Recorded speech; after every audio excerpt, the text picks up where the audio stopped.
Okay, before we get the real heavy hitter review out there, I'm probably sure you all know what that is.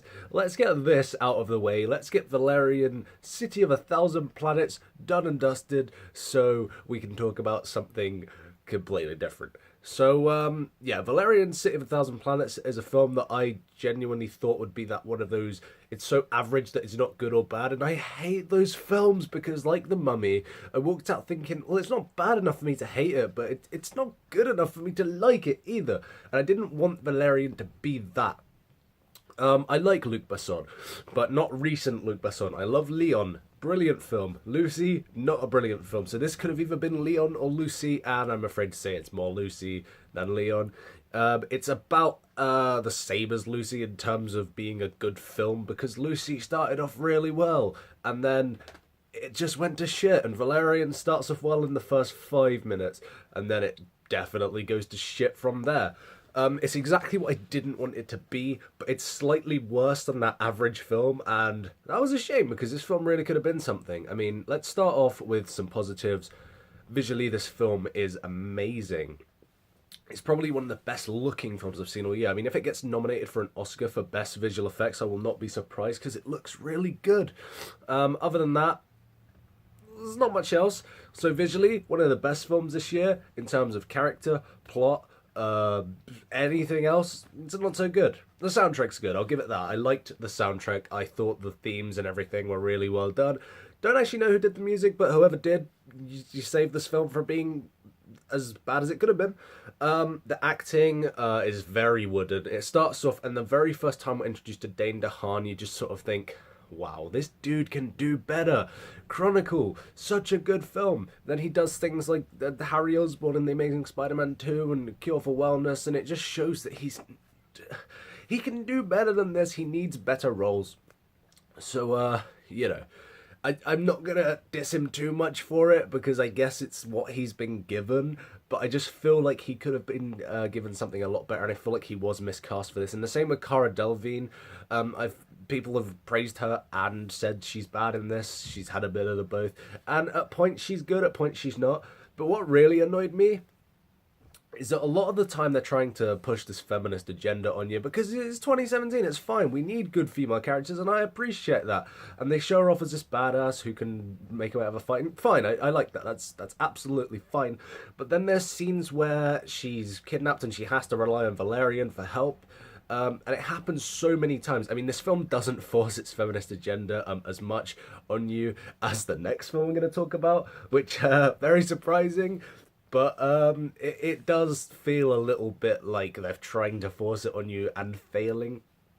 But like when we see this first planet and there's these alien people and all that sort of stuff, and it's all colourful, it's really cool. It's really nice to look at, but nothing's happening on the screen for us to be invested in. So when you've got something so good to distract you, but nothing of substance, it doesn't really work. It doesn't work as a distraction because you're just sat there thinking, I'm pretty bored of looking at this now.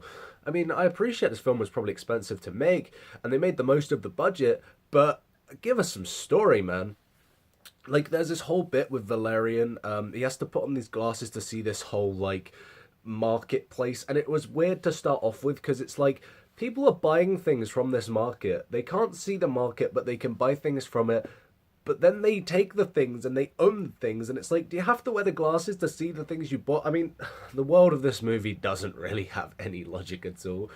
But so there was that, and then there's this character played by John Goodman who they steal this creature off that shits out pearls. Like, I'm not even joking. The whole plot of this movie, this is where I usually describe the plot, but I don't really know what the plot is. There's this whole thing like this planet's gonna get destroyed, this one that we see at the beginning, or it does get destroyed or something, and the sister of the family, the alien family, dies. It's not really a spoiler because I'm pretty sure it was in the trailer, but if it is, I'm sorry. And then for the rest of the film, Valerian's got to save this planet, and he's got this thing that shits pearls. I don't know the purpose of it. And John Goodman's character is in this, and they steal from him, and he's like, oh, I'm going to go after them, I'm going to get it back. He's on the poster and everything. He doesn't really go after them. He sends some goons after them, and then nothing happens after that. It's things like that that make me really annoyed. Later on in the film, we get introduced to a character played by Rihanna, which is like a shapeshifter. She's dancing and changing into different things, and she can change into anyone. You know, they use her as a disguise, like to get into a restricted area, but they never do anything with her either. She just appears. It's Rihanna. A recognizable face that they can put on the poster. She says a few lines, she does a few things, and then disappears for the rest of the movie. And that happens with so many characters in this. And these little things, these little alien things, these brown things with long noses that Cara Delevingne talks to and tries to get information off of, plot point, I guess. I mean, Rihanna's character was just there to be a plot point. These things are just there to be a plot point. But when you've got these three things on screen, it's like having three of Jar Jar Binks in your face just chatting shit to you. It's not funny, it's not cute, it's not clever, it's just, you're annoyed the whole time. They have more screen time than a lot of the characters, a lot of the supposed main characters. You know, Clive Owen appears for a few scenes and they don't do anything with it. It's just, it feels like such a wasted opportunity of a movie because it could have been really good. I mean, it feels like the visuals could have been used so much better for a better story. I feel like they should have done that. Haven't read the graphic novels, so I don't know if the graphic novels are as bloated and confused as this, but this is a long movie. It's a bore to get through. There's not really anything to enjoy apart from what you're looking at on screen, and Cara Delevingne is a bit of eye candy. But other than that, the film is boring. It doesn't really have a plot. And I can't say I'm a fan of it. I can't say I recommend it. I mean, I like Luc Besson. I think he's really good. But he needs to start making more films like Leon, because if not, he's going to lose us. Because overall, yeah, Valerian City of a Thousand Planets, it's not a good film. And it pains me to say it because I needed to see a good film this week. Because what I saw after was something that nobody was looking forward to. But I'm looking forward to talking about it. Not really. So thank you guys for watching my review of Valerian City of a Thousand Planets. If you've seen it, comment below, let me know. And if you know what the plot is of this film, definitely let me know, because who knows. So yeah, thank you guys for watching, and I will see you in the next video.